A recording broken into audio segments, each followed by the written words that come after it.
Olá, queridos irmãos, esse é o culto da Igreja Batista Memorial de Jacarepaguá. Vamos começar mais um culto online nesse domingo. Hoje é domingo, mas não sei que dia você vai estar assistindo. Então, bom dia, boa tarde, boa noite. Vamos estar juntos vivendo esse culto. E, querido, não deixe passar em branco. Aproveite a oportunidade de cultuarmos juntos como igreja, mesmo que de forma online, separados. Mas não fique só assistindo. Não fique sem adorar o nome do nosso Deus, a Ele que é digno toda a honra, toda a glória e todo o louvor. Não deixe de viver esses momentos, aproveitar a mensagem, os louvores, a palavra do Senhor. Não deixe de aproveitar, de viver esses momentos. Então, vamos lá? Vamos adorar o Senhor. Eu quero te convidar a orar junto comigo agora. Então vamos orar.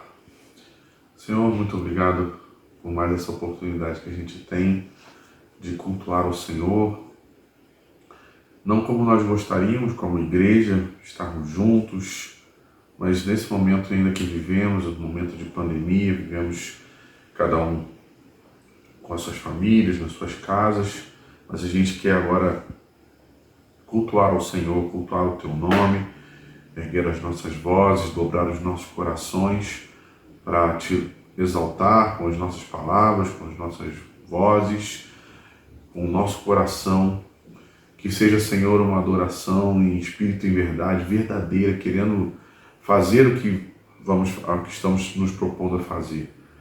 Que o nosso coração seja grato pelo Teu cuidado, seja grato pela salvação de Cristo Jesus, seja grato pelo Teu amor. Dessa forma queremos Te louvar, Te exaltar, agora nesses próximos momentos, como igreja, cada um na sua casa, no seu momento, mas juntos, com corações juntos, como Igreja Batista Memorial. Pai, também Te pedimos que o Senhor possa estar cuidando de toda a nossa igreja, espalhado, cada um, pela saúde das nossas famílias, dos nossos familiares também, pela saúde emocional também, nesse momento de pandemia, de afastamento. Embora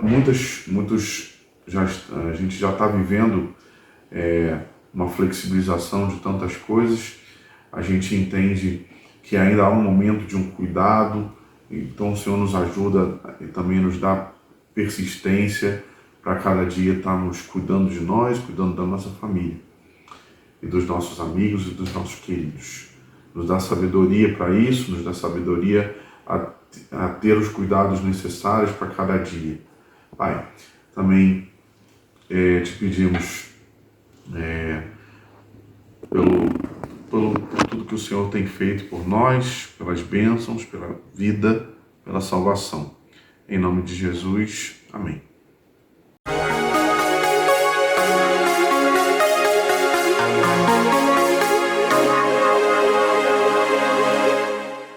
Olá, igreja! Vamos louvar juntos ao Senhor, conectar o nosso coração, o coração de Deus. Em todo tempo louvaremos ao Senhor. Amém? Vamos lá? Em todo tempo.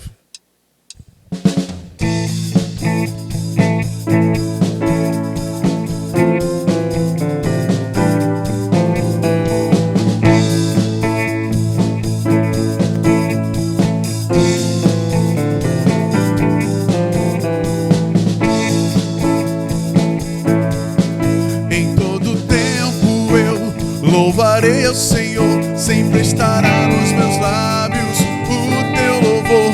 Em todo tempo eu louvarei ao Senhor, sempre estará nos meus lábios o Teu louvor. Alegrar-se ao Senhor, a minha alma. Alegrar-se ao Senhor, a minha alma. Engrandecer o Senhor comigo. Engrandecei o Senhor, engrandecei-o comigo, e todos a uma exaltemos seu nome. Engrandecei o Senhor, engrandecei-o comigo, e todos a uma exaltemos seu nome. Seu glorioso nome, seu glorioso nome.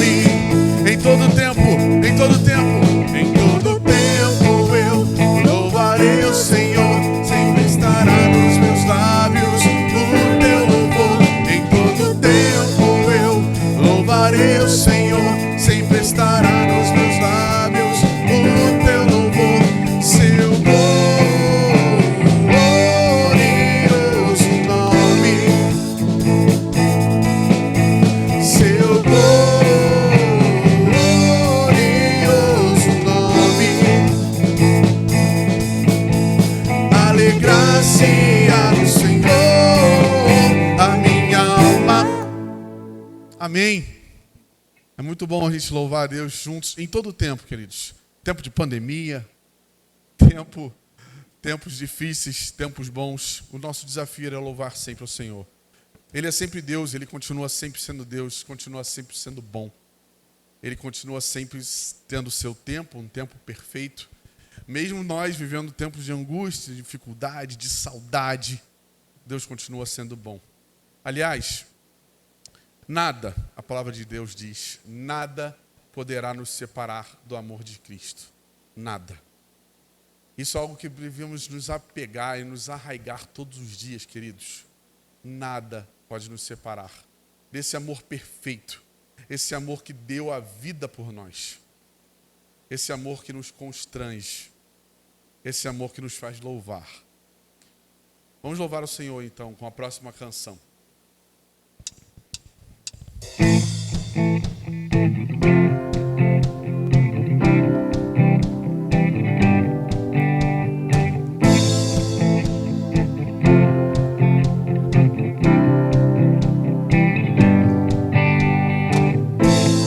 Nada vai me separar, mesmo se eu me abalar, teu amor não falha.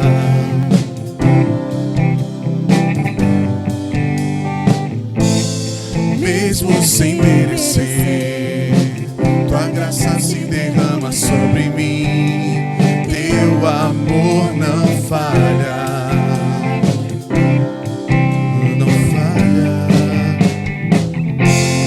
Tu és o mesmo para sempre, teu amor não muda.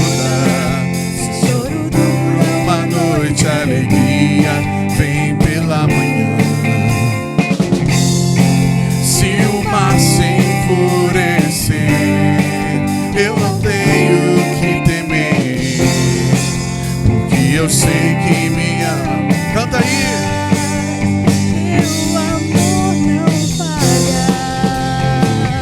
Não falha.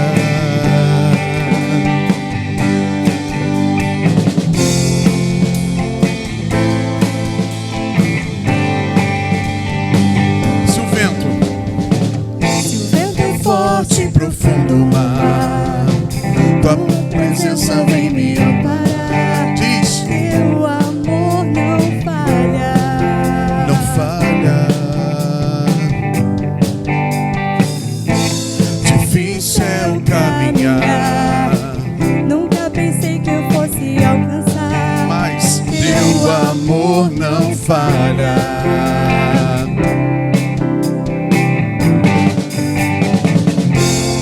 Tu és o mesmo para sempre, teu amor não muda.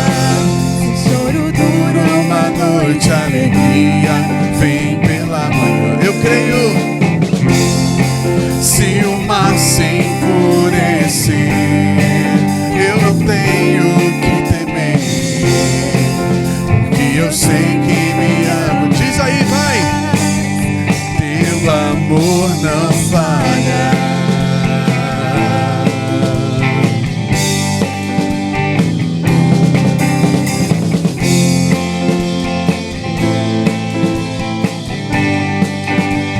Tu sabes, tudo coopera para o meu bem. Tu fazes tudo coopera para o meu bem. Tu fazes tudo coopera para o meu bem. Tu fazes tudo coopera para o meu bem. Porque Ele é o mesmo. Tu és o mesmo para sempre, teu amor não muda. Choro dura uma noite, a alegria vem pela manhã. Se o mar se enfurecer, eu não tenho que temer, porque diga, eu sei que me amas. Ele não falha, teu amor não falha.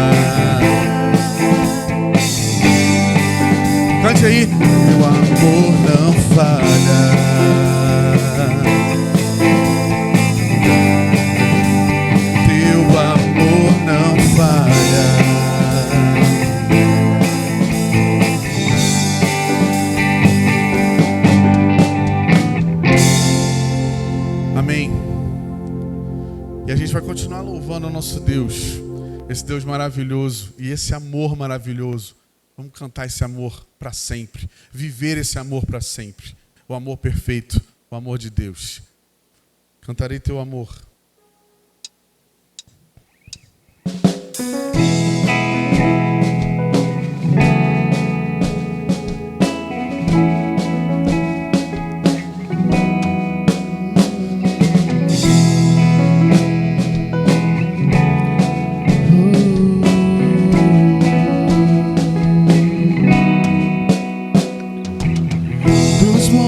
Corre para o mar, teu rio de amor por mim. Eu abrirei meu coração, deixando a tua cor entrar. Me alegro por te pertencer, levantarei as minhas mãos. O teu amor me alcança e me faz louvar-te. Cantarei teu amor para sempre. Cantarei teu amor para sempre. Cantarei teu amor para sempre. Cantarei teu amor.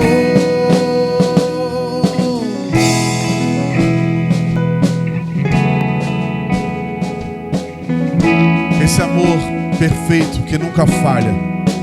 Esse é o amor de Deus. Que você a cada dia possa viver esse amor de verdade na sua vida, na sua família, nesse tempo de pandemia, queridos. Como é difícil talvez para você enxergar o amor de Deus, mas Ele não falha. Ele é perfeito. Ele é o amor ágape, aquele que ultrapassou as barreiras da vida, porque Jesus morreu por você. Não jogue fora esse amor. Tudo que a gente está vivendo nesse tempo, um tempo difícil, de saudade, de não estar abraçando tanto. Vocês sabem, eu gosto tanto de abraçar. Como isso me faz falta, como me faz falta estar aqui e ver esses bancos vazios, sem vocês aqui. Mas o amor dele não falha. Viva o tempo de Deus, o tempo perfeito de Deus. Que é um tempo não que você esperava, nem que eu esperava. Mas o amor dele continua e é perfeito. Aliás, ele fala, no mesmo texto que eu mencionei no início, que esse amor, nada pode nos separar, nem alturas, nem profundidades, nem doenças, nem guerras, nada pode nos separar, nem pandemia, nem a saudade. Deus continua nos amando. E Ele continua a derramar o amor dele sobre você. E você, querido, cante o amor dele para sempre. Receba a cura de Deus sobre a sua vida através do amor. A cura espiritual, a cura da angústia. De às vezes eu não aguento mais, o que eu quero é sair, o que eu quero é parar. Receba e cante o amor de Deus. Cante para sempre.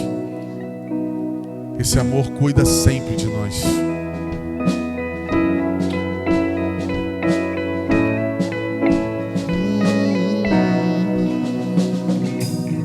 Dos montes corre para o mar, teu rio de amor por mim. Eu abrirei meu coração, deixando a tua cor entrar. Me alegro por te pertencer, levantarei as minhas mãos. O teu amor me alcança e me faz louvar-te. Cantarei teu amor para sempre. Cantarei teu amor para sempre. Cantarei teu amor para sempre. Cantarei teu amor. Meu coração exulta, com alegria eu canto. Se o mundo conhecer a ti, ele se encherá com a tua alegria.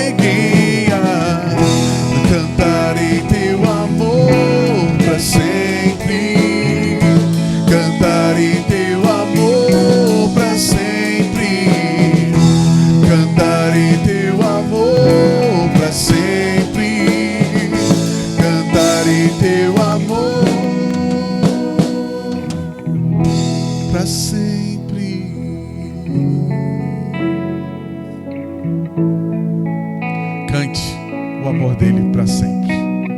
Vamos orar juntos agora.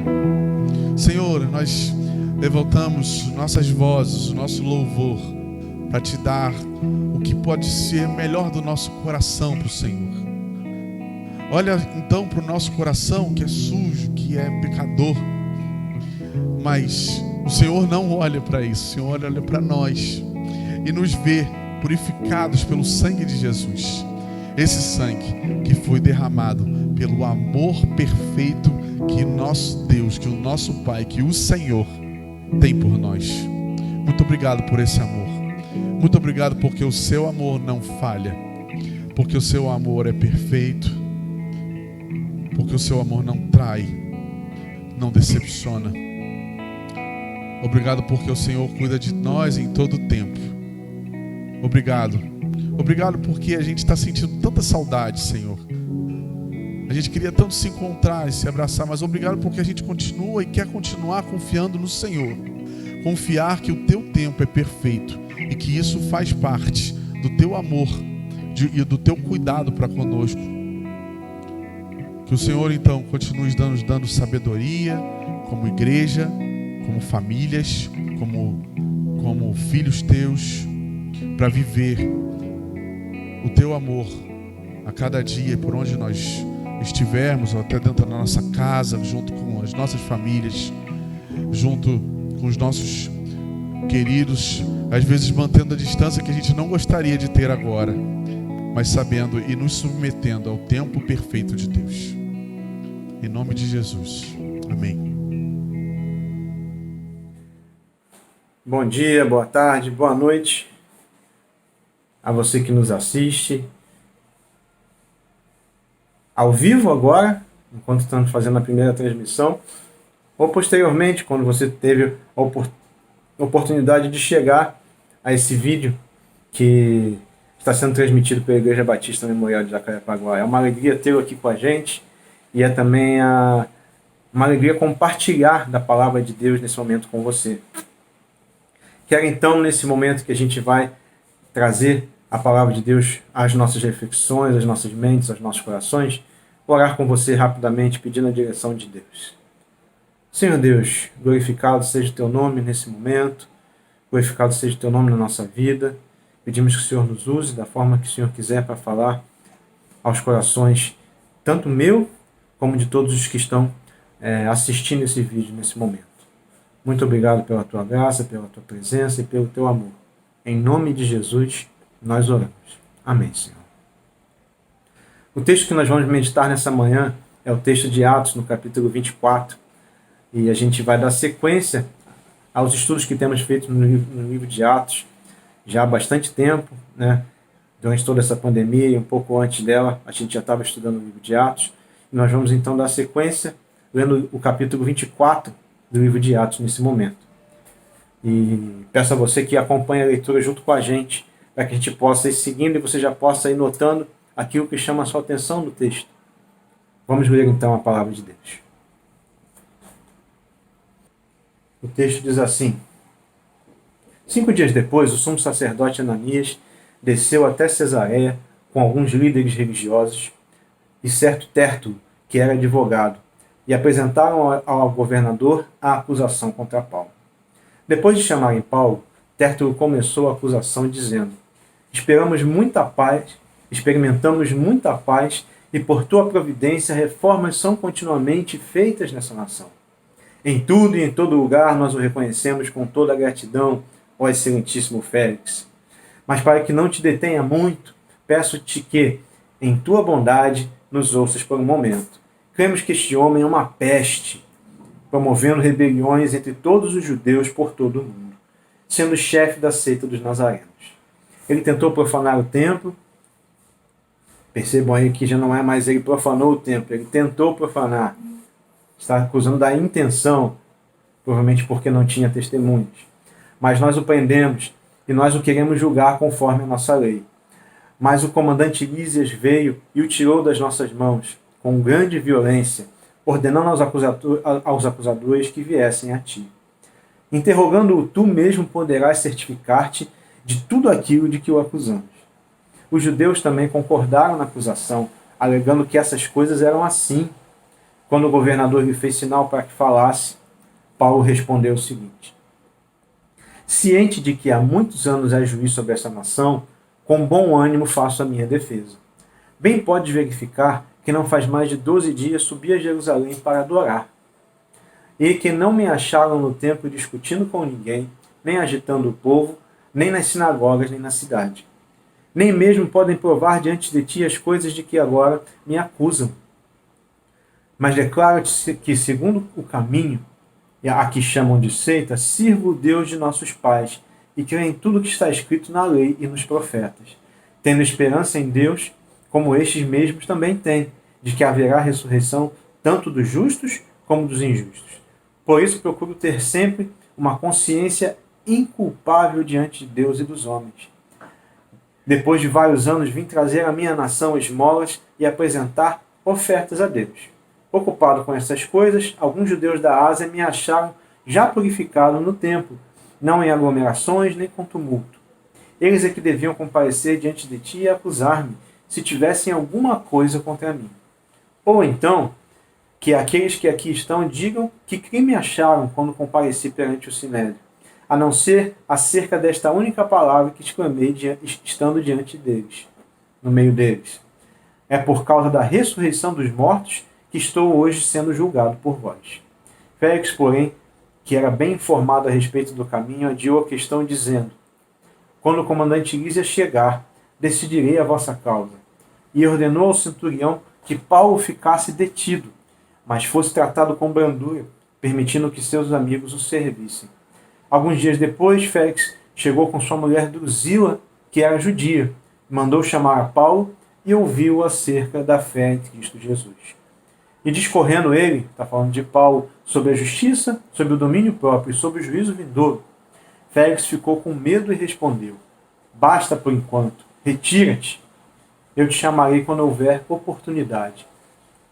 Ele também esperava que Paulo lhe oferecesse dinheiro, por isso o mandava chamar com mais frequência e conversava com ele. Mas, passados 2 anos, Félix teve por sucessor a Pórcio Festo e, querendo agradar os judeus, manteve Paulo na prisão. 2 objetivos claros aí: queria receber dinheiro e queria agradar os judeus. Será que ele conseguiu isso? A gente, trazendo o contexto do que estava acontecendo naquele momento e do que a gente já vem lendo nos textos de Atos, Paulo, então, após aquela semana agitada em Jerusalém, em que ele tinha sido preso, acusado e preso depois de um grande tumulto, e tinha sido salvo por Lísias, pelo comandante Lísias, e ficou na prisão ali, e ele sofre uma conspiração que intentava matá-lo, e avisado disso, Paulo então consegue se comunicar com o comandante através de seu sobrinho, e o comandante então decide levar Paulo até Cesareia, até Félix, para que ele pudesse ser julgado ali em segurança, para que ele pudesse escapar do risco de morte que estava rondando a sua vida naquele momento. E a gente pode até parar para pensar um pouquinho, porque tudo isso poderia ter sido evitado. Como assim poderia ter sido evitado?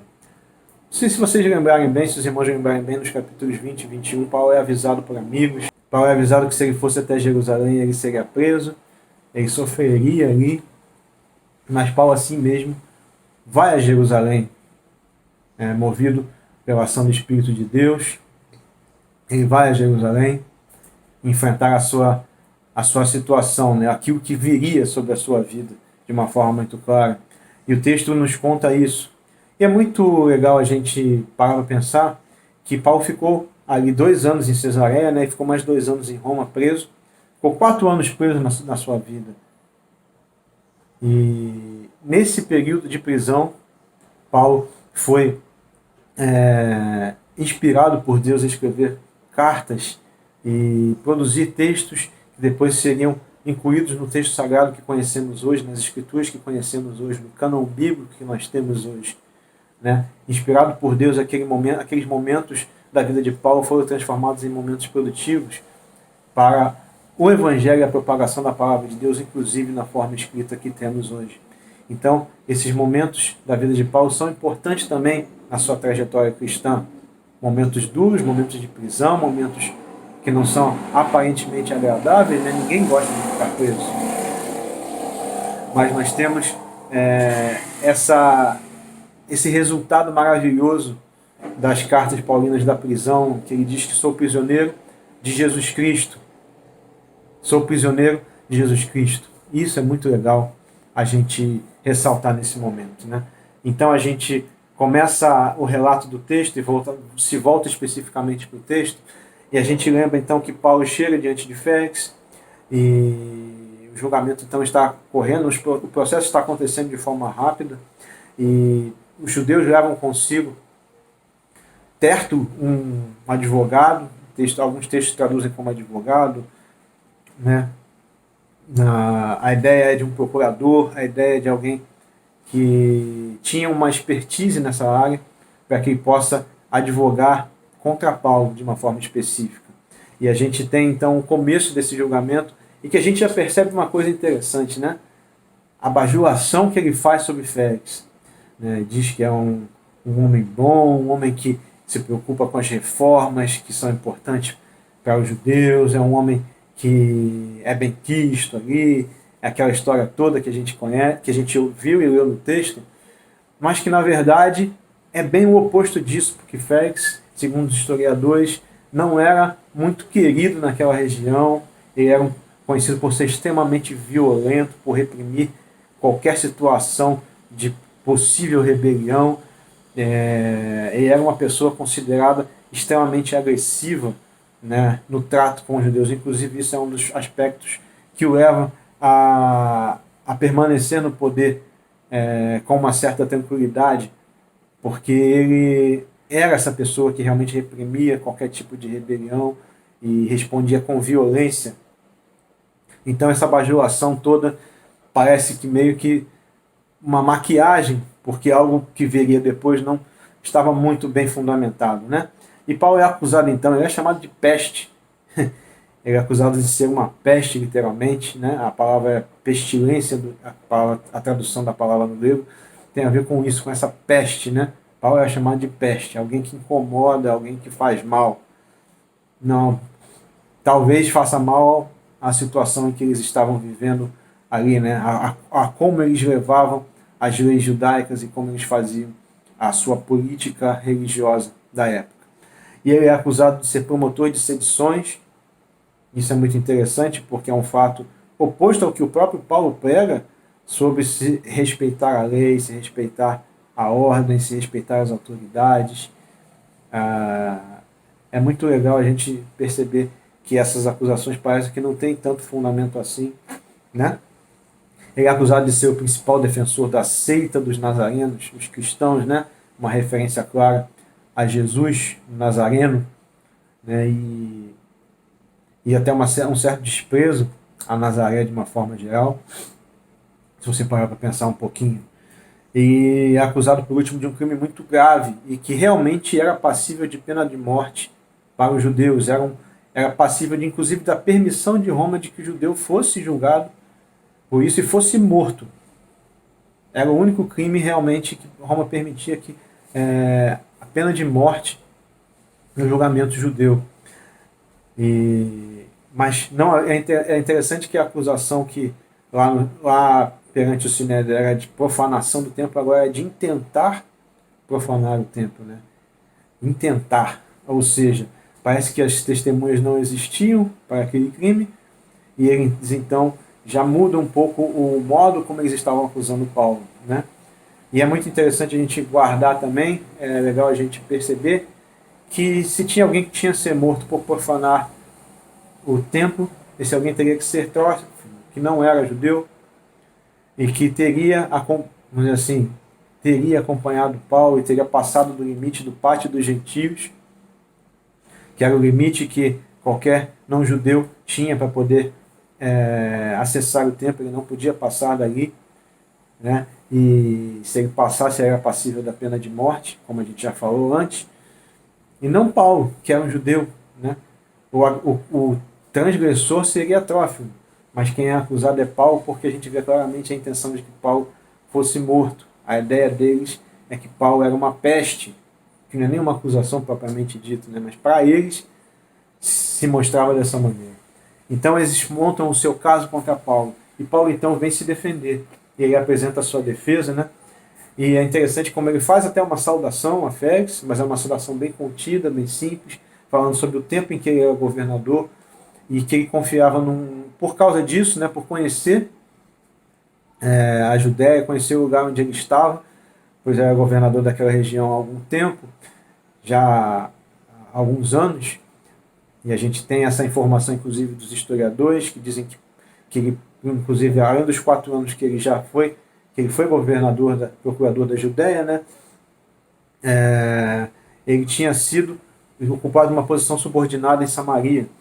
Então, a gente começa a ver Paulo começando o texto com uma certa, um termo judicial. Ele diz: respondo por mim, apologiomai, que significa literalmente faço a minha defesa, né? É um termo judicial. Então você vê aí que inclusive Paulo conhece os termos judiciais, como ele faz a sua defesa, ele conhece provavelmente como funciona a lei, tanto romana como judaica, ele tem conhecimento dos fatos que envolvem aquelas acusações que são feitas a ele. Paulo se aplicou a conhecer isso durante a sua vida, e isso agora, nesse momento, se mostra algo útil para ele, né, na sua defesa. E ele começa se defendendo, dizendo que estava há pouco tempo em Jerusalém, e ele não tinha sido encontrado em nenhum lugar incitando a multidão como ele era acusado. Paulo estava em Jerusalém há apenas 12 dias. Se você fizer uma cronologia, alguns historiadores chegam a esse período aí, né, de tempo, e ele afirma categoricamente que não fez o que foi acusado. Inclusive diz que não há testemunhas, o que fica claro quando o julgamento, a acusação fala que ele intentava, né, transgredir o tempo, e não mais a acusação de transgressão específica, né? Foram os seus judeus antagonistas que, na verdade, segundo Paulo, na sua defesa, incitaram a multidão, né? E é muito, muito legal a gente perceber isso também. O prisioneiro, então, desafia os seus acusadores a provar as acusações que tinham feito contra ele. Você pode ver isso no texto, no verso 13. E ainda fala que ele é seguidor fiel da lei judaica, da lei dos profetas, que ele é conhecedor, que ele cria no que estava escrito ali, assim como eles. Que ele era e sempre foi um judeu consciente e coerente, né? Ele conhecia a lei e a seguia. O ponto seguinte da defesa do apóstolo, assim, ele vem falando essas coisas, e é muito interessante que ele traz uma outra questão importante para a gente prestar atenção, né? Ele é julgado apenas por uma diferença de crença. Ele é julgado apenas por uma diferença de visão. Ele fala especificamente da ressurreição dos mortos, mas como tal defensor da seita dos nazarenos, né? Ele fala indiretamente sobre os fatos que aconteceram em Jerusalém. Ele fala da ressurreição dos mortos, e obviamente ele vai falar, assim, está indiretamente falando da ressurreição de Cristo de uma forma específica, obviamente isso indiretamente, mas é interessante a gente notar que havia essa diferença, inclusive entre os próprios judeus, porque os fariseus não criam na ressurreição, e os saduceus criam na ressurreição. E isso, inclusive, era motivo de divisão entre eles, né? E a gente pode perceber, então, essa defesa continuando, e a defesa de Paulo perante Félix, então, se torna algo muito interessante da gente observar. Porque ele não enfeita, ele não tenta manipular, ele não tenta bajular, ele simplesmente fala dos fatos. Ele fala da justiça, ele fala com firmeza. É uma defesa vigorosa, é uma defesa positiva, é uma defesa em que ele demonstra conhecimento da lei, demonstra conhecimento do que ele estava sendo acusado, de como se defender daquilo. Inclusive pode servir como um modelo para a gente, né? De como nos defendermos das várias acusações que nós temos hoje. Quando realmente estamos justos, quando estamos errados, nós temos que reconhecer os nossos erros e realmente melhorar.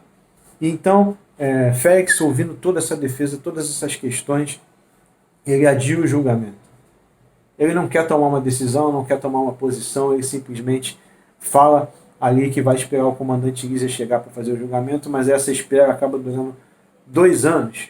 O texto mesmo menciona isso, né? E o texto termina então com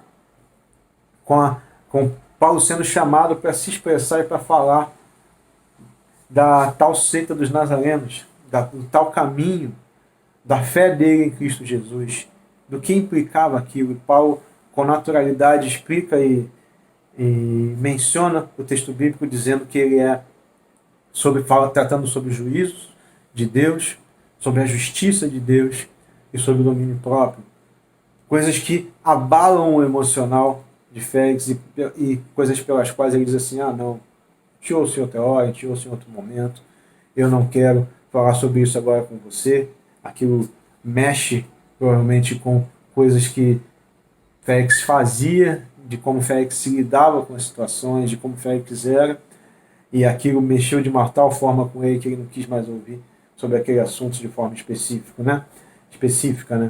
A gente vê então, depois dessa contextualização e dessa descrição do texto, a gente vai então fazer algumas aplicações práticas, e eu quero fazer essas aplicações com você, não quero demorar muito tempo, mas eu quero pensar com você sobre algumas características que a gente reconhece na leitura do texto que são tão importantes para a nossa vida, são tão reais.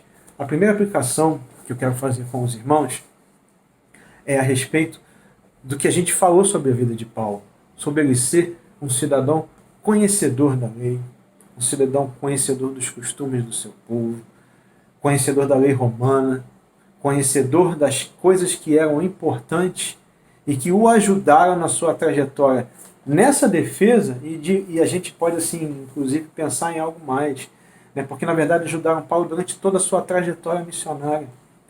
O conhecimento da lei, o conhecimento dos costumes, o conhecimento de como o povo se portava diante de todas as situações, permitiu que Paulo se livrasse de muitos perigos durante a sua vida, de muitas acusações, e também o respeito que ele tinha pelos governantes, pelas pessoas, algo que ele inclusive pregava.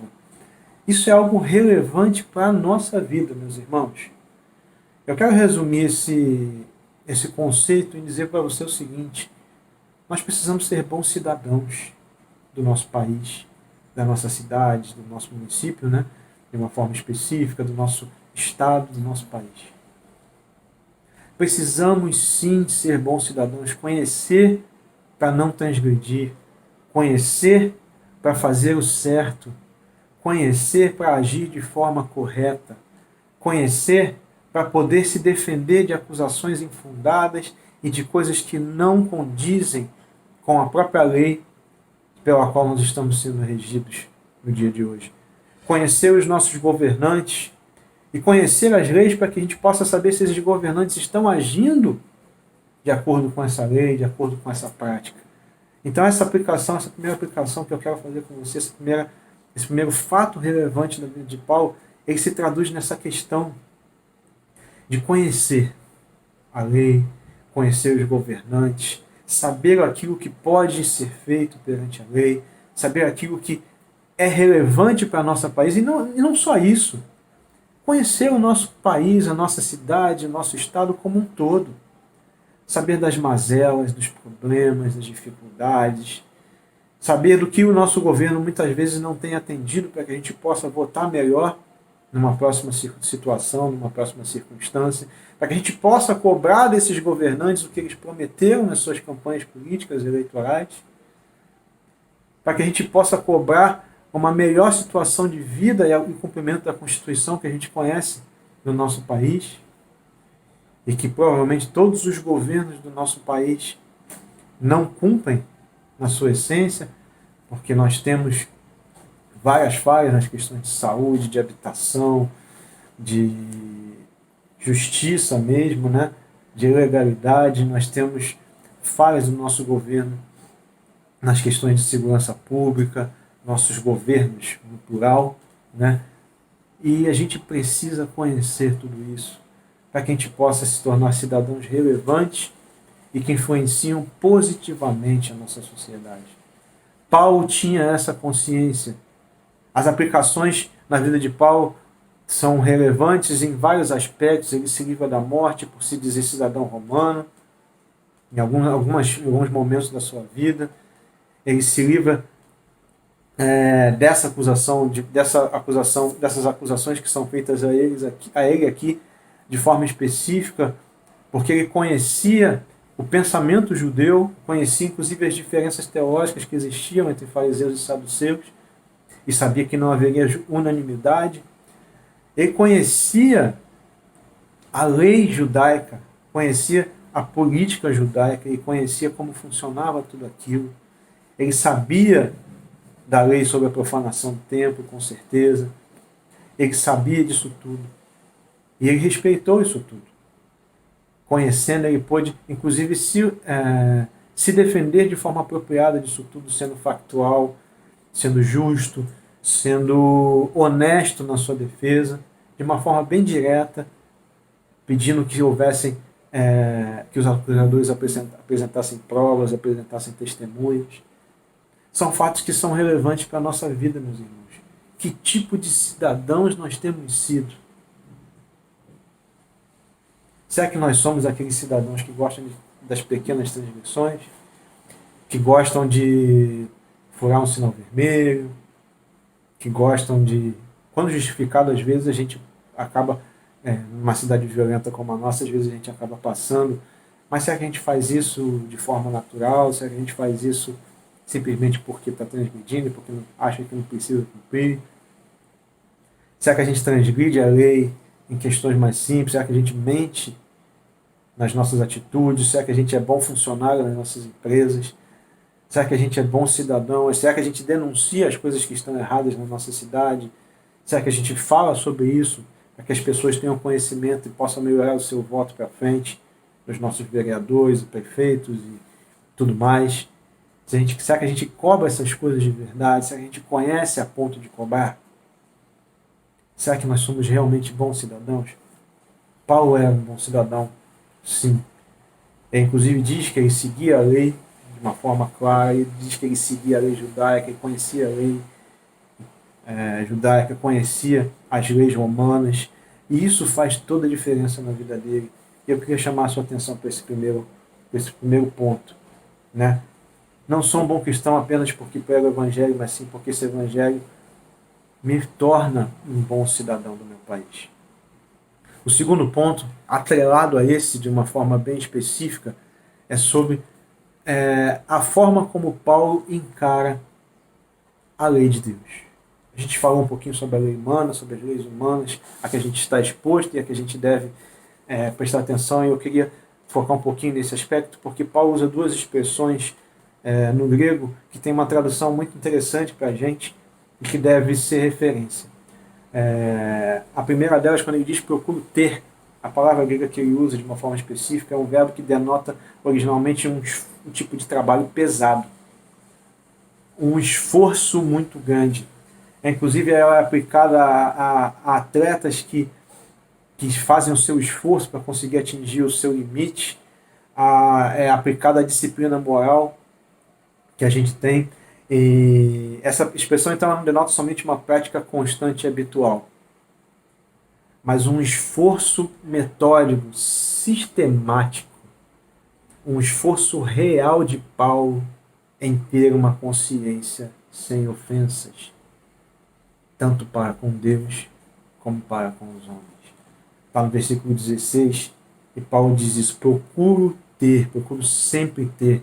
Esse sentido da tradução de procuro sempre ter tem essa função de nos revelar o esforço contínuo de Paulo em ter uma consciência limpa diante de Deus e dos homens.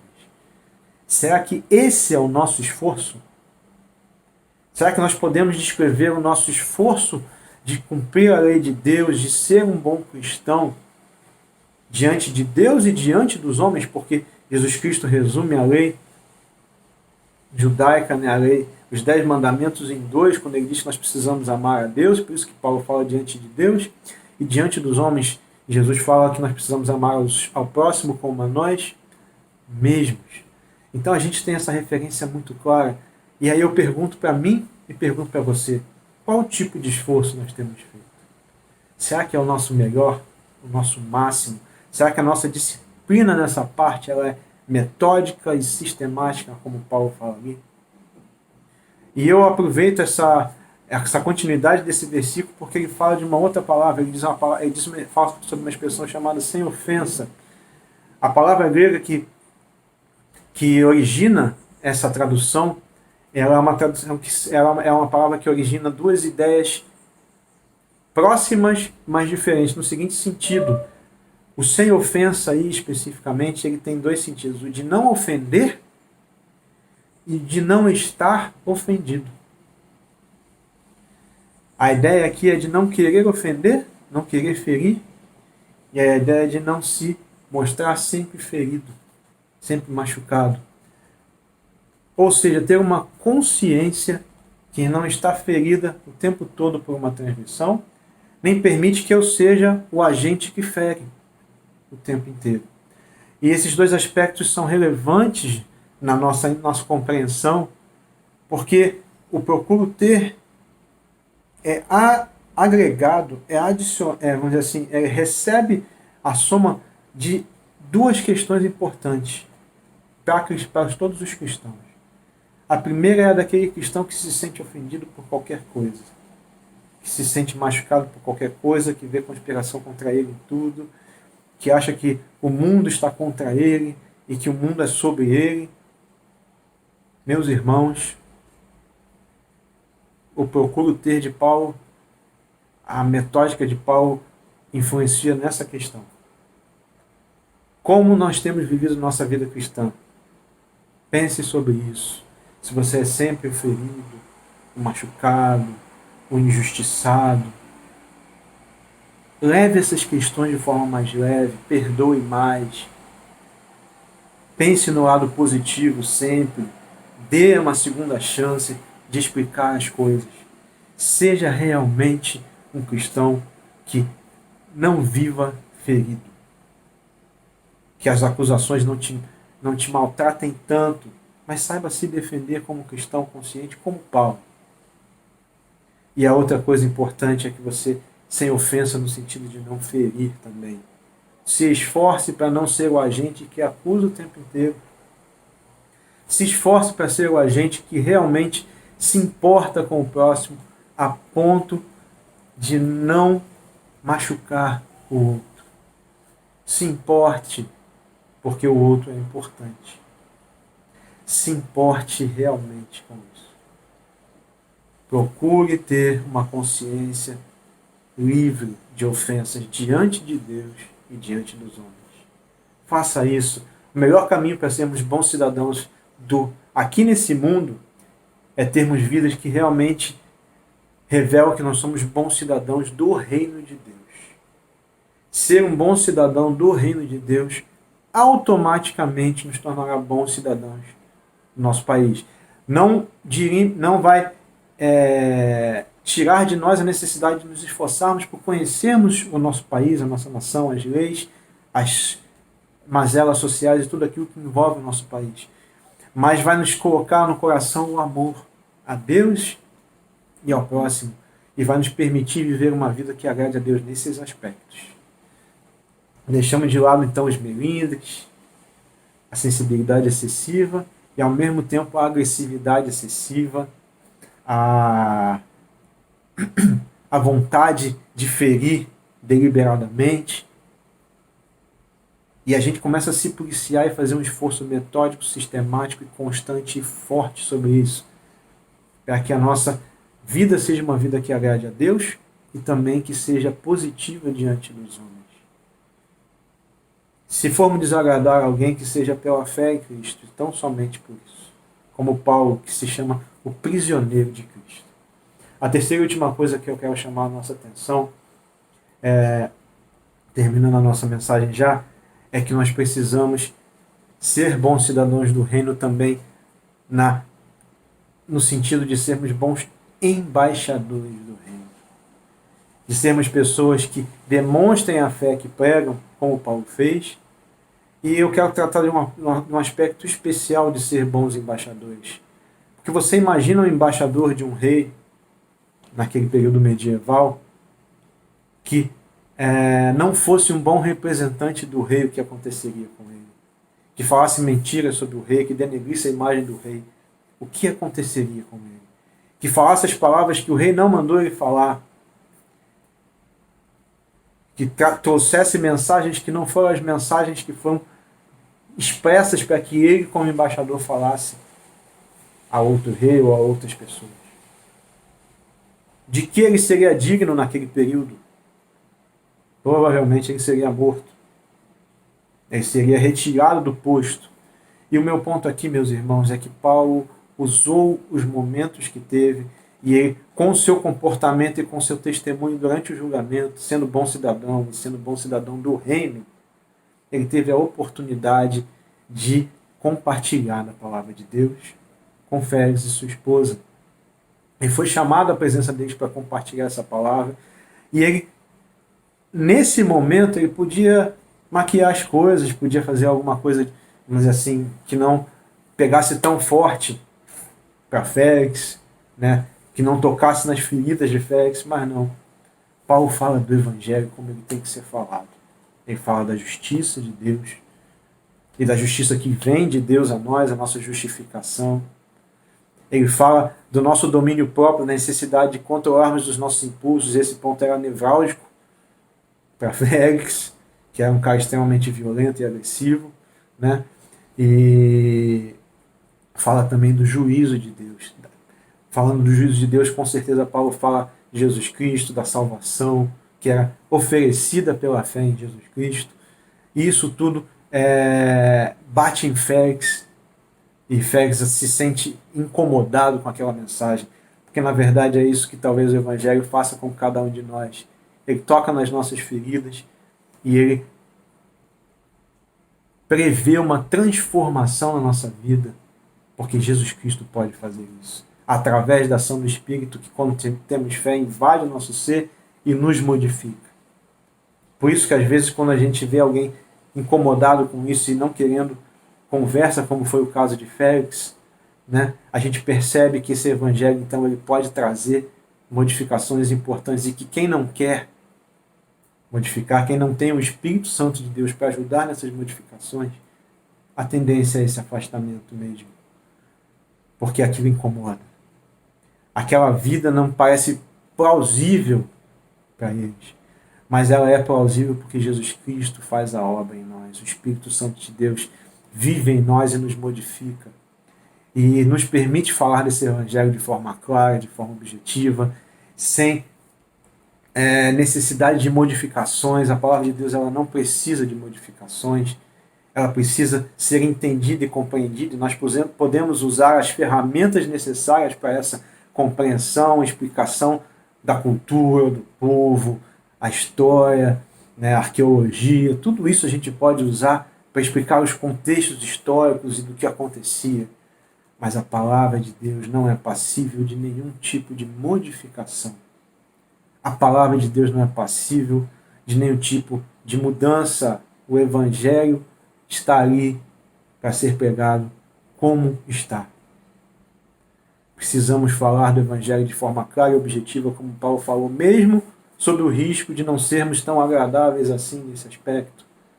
Nós precisamos falar da justiça, do domínio próprio, do juízo de Deus sobre aqueles que não têm fé em Jesus Cristo. E eu já abro um parênteses aqui para dizer para você que está ouvindo essa mensagem e talvez não conheça o Jesus Cristo que nós estamos pegando de forma integral e completa. Tenha fé nesse Jesus Cristo.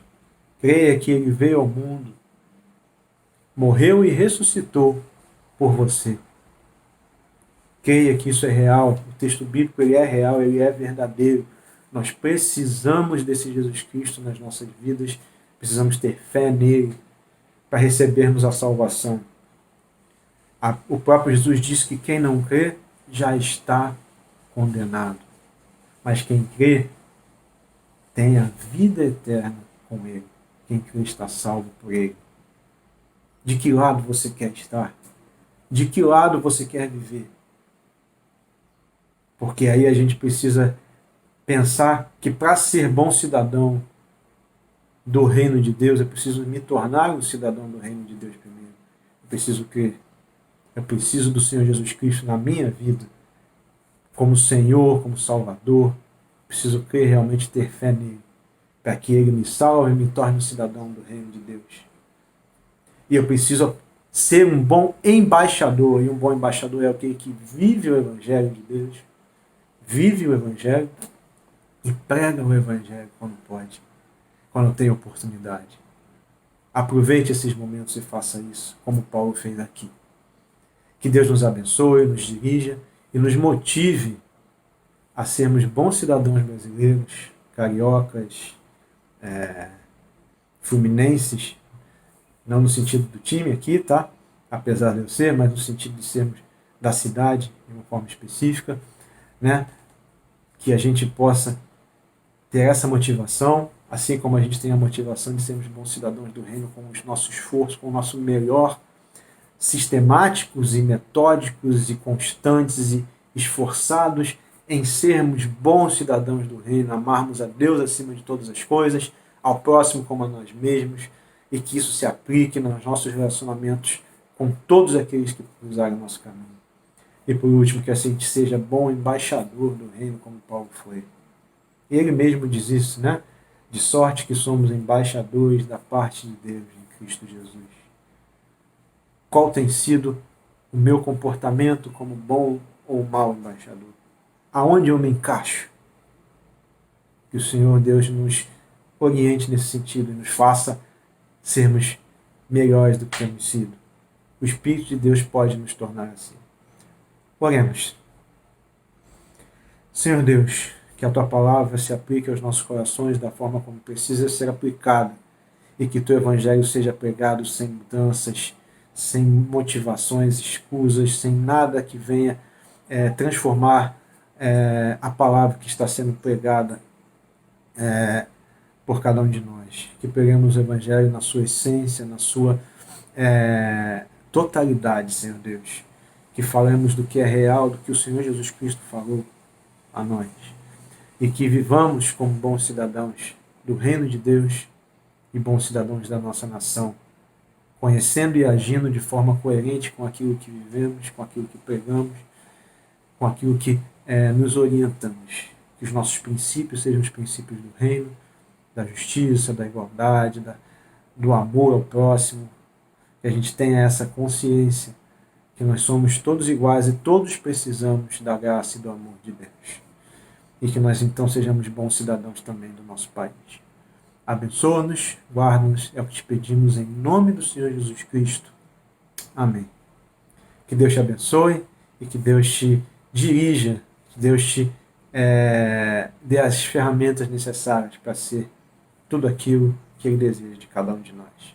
Bons cidadãos do reino e embaixadores desse reino de forma real, pregando o Evangelho e tão somente Ele. Um abraço.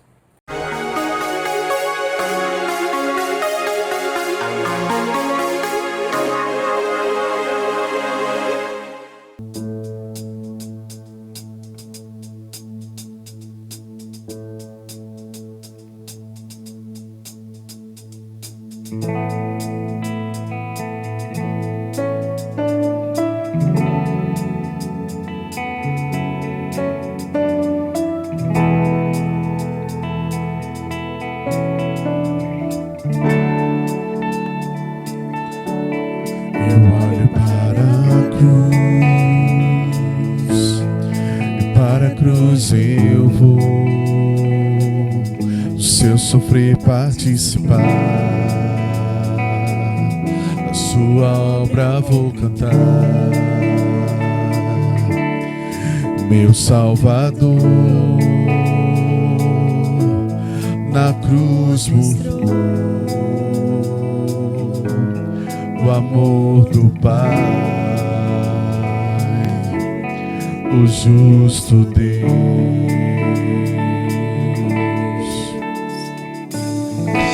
Pela cruz me chamou gentilmente me atraiu e eu, sem palavras, me aproximo, quebrantado por seu amor.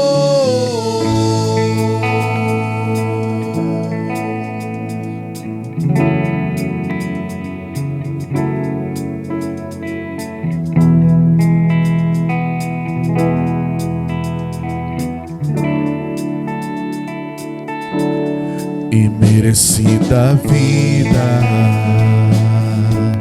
de graça recebi, por sua cruz, da morte me livrou, e trouxe minha vida. Eu estava condenado, mas agora pela cruz eu fui reconciliado. Pela cruz me chamou, gentilmente me atraiu e eu, sem palavras, me aproximo, quebrantado por seu amor. Pela cruz me chamou, gentilmente me atraiu e eu me aproximo, quebrantado por seu amor. Impressionante é o teu amor. Me redimiu e me mostrou o quanto é fiel. Impressionante é o teu amor.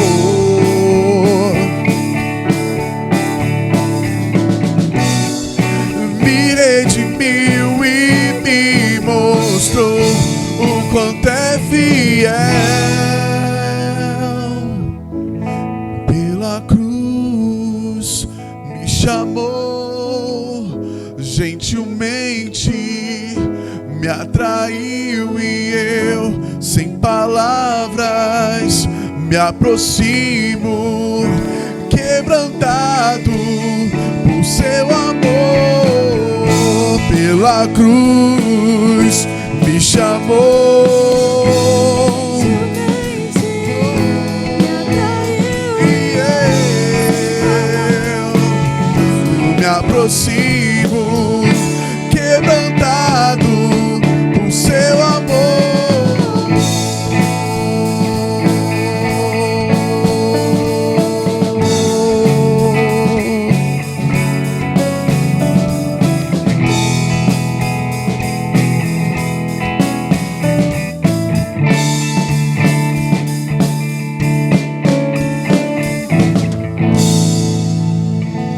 Impressionante é o amor do Senhor.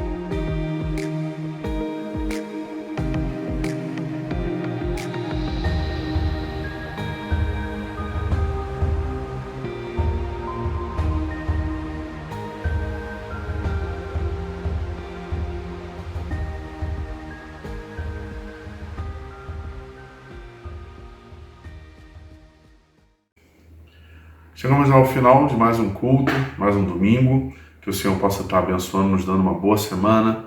Um beijo para todo mundo. A gente está com muita saudade, eu estou com muita saudade, a nossa família memorial está com muita saudade, né? Mas a gente crê que em breve a gente vai estar se encontrando.